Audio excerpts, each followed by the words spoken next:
பிழைத்தமிழ் ஆன்மீக சகோதர சகோதரிகளோட என்னுடைய அன்பான பணிவான வணக்கத்தை தெரிவித்துக் கொள்கிறேன். பிழைத்தமிழ் மூலமாக ஆன்மீகம் மட்டுமல்ல, அமானுஷியம் மட்டுமல்ல, சோழி பிரசன்னம் என்று சொல்லக்கூடிய ஒரு அற்புதமான ஒரு நிகழ்வை இறையர்களாலும் குருவர்களாலும் தொடர்ந்து சொல்லி வருகிறேன். அந்த வகையில் இந்த சோழி பிரசன்னம் பார்க்கின்ற கேட்கின்ற பிழைத்தமிழ் சகோதர சகோதரிய வாழ்க்கையில என் தாய் பிரத்யேகிற விஷ்ணுமாயனுடைய பரிபூரணமான ஆசி கிடைக்கும். அதாவதுங்க, மனித வாழ்க்கையில் இழந்த பின்பு கலங்குவதாலோ, பிரச்சனை வந்த பிறகு புலம்புவதாலோ எந்த பலனும் யாருக்கும் விளையுமான விளையாதுங்க. காரணம், அவனவன் 1000 பிரச்சனைகளோடு, அவனவன் 1000 கவலைகளோடு அல்லாடுகின்ற நேரம், பரிதவிக்கின்ற நேரம், அப்படிப்பட்ட ஒரு சூழ்நிலை. அப்படிப்பட்ட சூழ்நிலை நம்ம பிரச்சனையை யாராவது கேட்பாங்களான்னு இல்லைங்க. அவங்களுக்கெல்லாம் நம்முடைய பிரச்சனையை சொன்னீங்கன்னா சிலருக்கு அலட்சியம், சிலரெல்லாம் அதை உதாசீனப்படுத்தி விடுவார்கள். அக்கறையோடு கேட்பவர்கள் யார்? அந்த நிலையில் இந்த மனித மனம் இறைவனை நோக்கி நகர்கின்றது. இறைவனை சார்ந்த ஜோதிடம், அதிலும் இந்த சோழி பிரசனம் ஒரு அற்புதமான ஒரு நிகழ்வு என்று சொல்வேன். என்னுடைய அனுபவத்தில் இந்த 2025 3 பயிற்சிகளை நாம் சந்திக்க போகின்றோம். ஒன்று குரு பயிற்சி, இன்னொன்று ராகு கேது பயிற்சி, அடுத்ததாக சனி பயிற்சி. மற்ற பயிற்சிகள் முக்கியத்துவம் வாய்ந்தவையாக இருந்தாலும் கூட இந்த சனி பகவானுடைய பயிற்சியை பார்த்தா அச்சம் கலந்த, பயம் கலந்த ஒரு உணர்வோடு தான் பார்க்கிறோம். என்னுடைய அனுபவத்தில் அப்படிலாம் வேண்டாங்க. காரணம், தவறான மனசு, தவறான உடல், தவறான தொடர்பு இருந்தால் மட்டுமே சனி பகவானுடைய வலையில் நாம் விழுவதற்கான சூழல் இருக்கும். அந்த வகையில் பார்க்கும்போது 2025 மார்ச் மாதம் 29ஆம் தேதி சனி பகவானுடைய பயிற்சி நடைகின்றது. எங்க? கும்பத்திலிருந்து மீனத்துக்கு நகர்கின்றார். கும்பத்தில் இருந்து மீனத்திற்கு சனி பகவான் பயிற்சி ஆகின்றார். ஒரு நிகழ்வு நடக்க போகிறது அப்படின்னா கவனமா இருக்கு. இப்போ உதாரணம் சொல்றேன், புயல் வரப்போகின்றது. அது எந்த விதமாக இருக்கும், எந்தவித தாக்கத்தை தரும் என்று அந்த கூண்டு புயல் கூண்டு ஏற்றுவாங்க. மணிக்கூண்டு மாதிரி புயல் கூண்டு ஏற்றுவாங்க. 1ஆம் நம்பர், 2ஆம் நம்பர், 3ஆம் நம்பர்னு ஏற்றிக்கிட்டே போவாங்க. அந்த எண்ணிக்கை அதிகரிக்க என்னன்னு பார்த்தீங்கன்னா புயலினுடைய தாக்கம், வேகம், வீரியம், பாதிப்பு அதிகமாக இருக்குமோ கவனமா இருங்க, எச்சரிக்கையா இருங்க, பாதுகாப்பா இருங்க. அரசு சொல்லுதில்ல, அத மாதிரிதான் ஜோதிடர்கள். அந்த வகையில பார்க்கும் பொழுது இப்ப நம்ம சந்திக்க போவது என்னன்னு பாத்தீங்கன்னா சிம்மம். சிம்மராசியை பொறுத்த வரைக்கும் கடந்த காலத்துல கண்டக சனி, இப்ப பாத்தீங்கன்னா அஷ்டம சனியாக இருக்கின்றார்.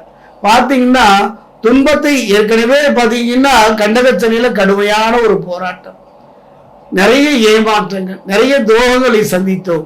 மண்ணையும் பெண்ணையும் பொண்ணையும் எழுதி கலங்கிதான் நின்று போனோம். அப்படிப்பட்ட சூழ்நிலையில இப்ப சந்திக்க போறீங்க. யாரை சந்திக்க போறீங்கன்னா சனி பகவானுடைய அடுத்த அஸ்திரம்னு சொல்றது. அந்த அஸ்திரம் எதுன்னு பாத்தீங்கன்னா அஷ்டம சனி.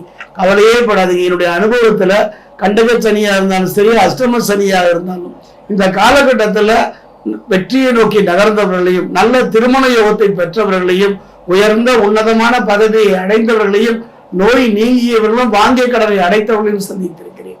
அந்த வகையில பார்க்கும் பொழுது இது எவ்வாறு இருக்கும்? யாருக்கு? சிம்மத்திற்கு.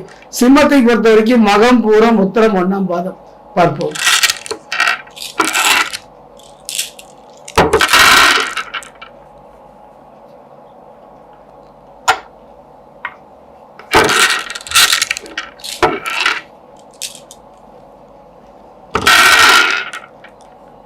சிம்மராசி ஆன்மீக சகோதர சகோதரே, சனி பகவானுடைய பார்வைங்க, அதனுடைய தாக்கம் தான். குரு பார்க்க கோடி நன்மை என்றாலும் கூட சனி பகவானுடைய பார்க்கின்ற பார்வை கெடுபலனை தரும் என்று சொல்வார்கள். என்னுடைய அனுபவத்தில் அப்படி இல்லைங்க. சனி பகவானுடைய பார்வை யாருக்கு கெடுபலனை தரும்?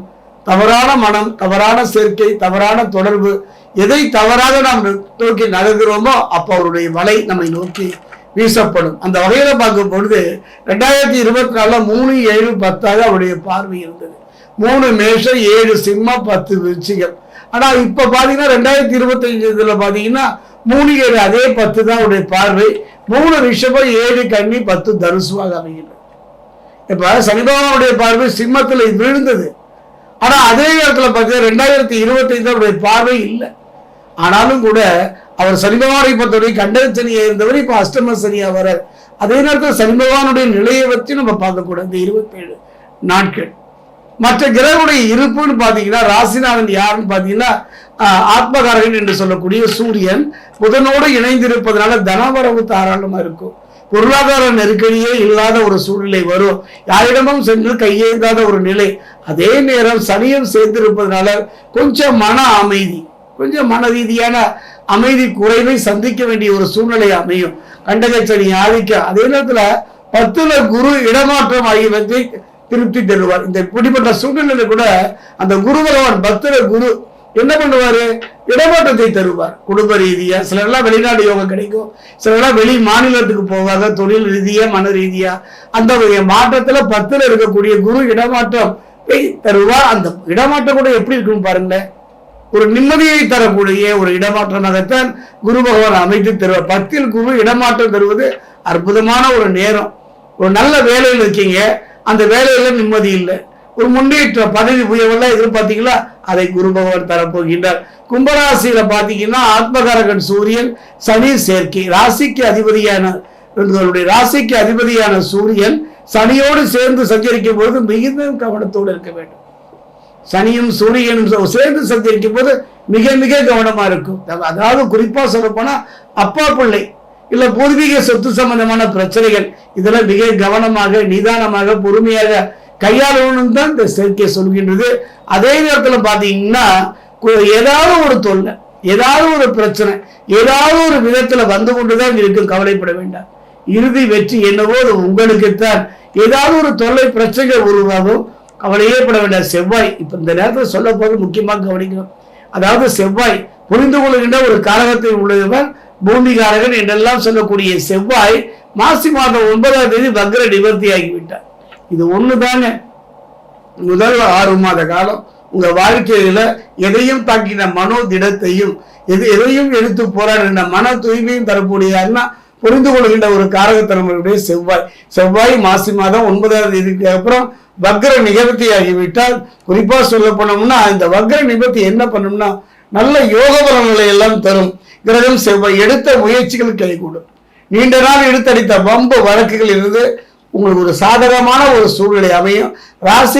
உங்களுடைய ராசிக்கு 5, 8 இடத்துக்கு அதிபதி யாருன்னு பார்த்தீங்கன்னா குரு பகவான். 2, 10 இடத்துக்கு அதிபதி யாருன்னு பார்த்தீங்கன்னா கலத்தகாரகன் சுக்கிரன். தொழில் ஸ்தானத்தை சந்தரிக்கின்ற நேரம் ஒரு நல்ல நேரம். இந்த 2 பேரும் எங்க சந்தரிக்கிறாங்க, தொழில் ஸ்தானத்தை பண்ணும்போது தொழிலை விரிவுபடுத்துவதற்கும் ஒரு நல்ல தொழில் அமைவதற்கும் அந்த தொழிலில் இருந்து வந்த நெருக்கடிகள் குறைவதற்கும் நல்ல முன்னேற்றம் பெறுவதற்கும் அருமையான ஒரு சந்தர்ப்பங்க. அந்த தொழில் சம்பந்தமான ஒரு மன நிம்மதியை இந்த காலகட்டத்தில் இந்த 22 நாட்களுக்குள்ள நீங்கள் அமைத்துக் கொள்ளலாம். குறிப்பா பாத்தீங்கன்னா அந்த என்னுடைய அனுபவம் இந்த தொழில் ஸ்தானத்துல சஞ்சரிக்கும் நல்ல நேரம் மட்டுமல்ல, நிறைய இழப்புகளை ஈடுகட்டக்கூடிய ஒரு அருமையான சந்தர்ப்பத்தையும் அவர்கள் அமைத்து தருவார். கலத்திரக்காரர்கள் சுக்கிரன் செவ்வாய் நன்மை செய்கின்ற அருமையான சந்தர்ப்பம், கவலையே பட வேண்டாம். அதாவது கண்டக சனி அஷ்டம சனி என்றெல்லாம் நீங்கள் பயம் கொள்ள தேவையில்லை. இந்த இருவருமே உங்களை கைதூக்கி விடுவதற்கு காத்திருக்கின்றார்கள். ஒரு குறிப்பா சொல்ல போனா கலத்திரக்காரர்கள் சுக்கிரன் செவ்வாய் நன்மை செய்வதோடு வாக்கு தனஸ்தானத்துல யார் இருக்கிற பார்த்தீங்கன்னா கேது. உடல்நலம் மட்டும் கொஞ்சம் கவனமா இருங்க. காரணம் என்ன, நீண்ட தூர பயணங்கள் செய்யும் போதோ அறிமுகம் இல்லாத மனிதரோட பழக்க வழக்கம் வைத்துக் கொள்வதை இந்த காலகட்டத்தில் தவிர்த்துக் கொள்ளுங்க. அந்தரங்க விஷயங்களை எல்லாம் பிறரோடு கலந்து கொள்வது வேண்டாம். தேவையில்லாமல் நம்மளுடைய ரகசியங்கள் பிறர் தெரியும்படி அறியும்படி. ஏன்னா அதான் 1000 பிரச்சனையோடு ஓடிக்கொண்டிருக்கும் பொழுது காரணம் பாதி பேருக்கு நம்ம மேல அக்கறை இல்லை. பாதி பேரை பொறுத்த வரைக்கும் நம்முடைய நிலையை பொருட்படுத்துவதில்லை. நம்முடைய மனது அத்தனையுமே இறைவனை நோக்கி நகர வேண்டும். இந்த காலகட்டத்தில் 3 பலம், அந்த 3 பலத்துல மனோபலம் தெய்வ பலம், இந்த 2 பலமுமே குறைபடுகின்ற ஒரு சூழ்நிலை இருப்பதனாலேயோ அதே நேரத்தில் தெய்வ பலத்தை நீங்கள் நாடினால் மற்ற 2 பலங்களும் உங்களுக்கு துணை இருக்கும். முடிந்தால் இந்த 28 நாட்களுக்கு இடைப்பட்ட காலத்துல திருத்தணி அருகே இருக்கக்கூடிய பாதசனீஸ்வரர் ஆலயம் சென்று அங்கு தரக்கூடிய நல்லடையை கொண்டு உங்க கையினாலே அபிஷேகம் செய்வீர்களானால் ஒரு நல்ல மாற்றம், ஒரு நல்ல முன்னேற்றத்தை பெறுவது என்னுடைய இந்த சோழி பிரசனம் சொல்கிறது. குறிப்பா ஒரு முக்கியமான விஷயம் நான் சொல்லணும். என்னுடைய அனுபவத்துல இது மாதிரி இருக்கிற சனி பகவானுடைய பார்வைன்னு எடுத்துக்கிட்டீங்கன்னா 2025 3 ரிஷபம் 7 கன்னி 10 தனுசு இதன் மீது படப்போகின்றது.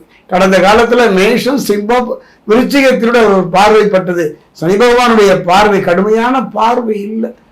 அதனாலதான் சொல்றேன், திருத்தணி அருகே இருக்கக்கூடிய பாதசனீஸ்வரர் ஆலயம் சென்று சாட்சிக்காரனை விட சண்டைக்காரனே சிறப்பு என்று சொல்வார்கள் அல்லவா. பாதம் படிவதனால அற்புதம். 2வது ஒரு முக்கியமான விஷயம், அதாவது சனி பகவான் கும்பத்திலிருந்து மீனத்துக்கு போறாருங்க. மீனம் யாருடைய இடம்னா குருவினுடைய வீடு. தலையை மேஷமாக கொண்டால் பாதத்தை மீனமாக கொள்ளலாம். அதாவது குருவின் பாதம் நோக்கி செல்வதனால எந்த பாதகமும் சிம்மராசிக்கு வந்து விடாது, கவலைப்பட வேண்டும்.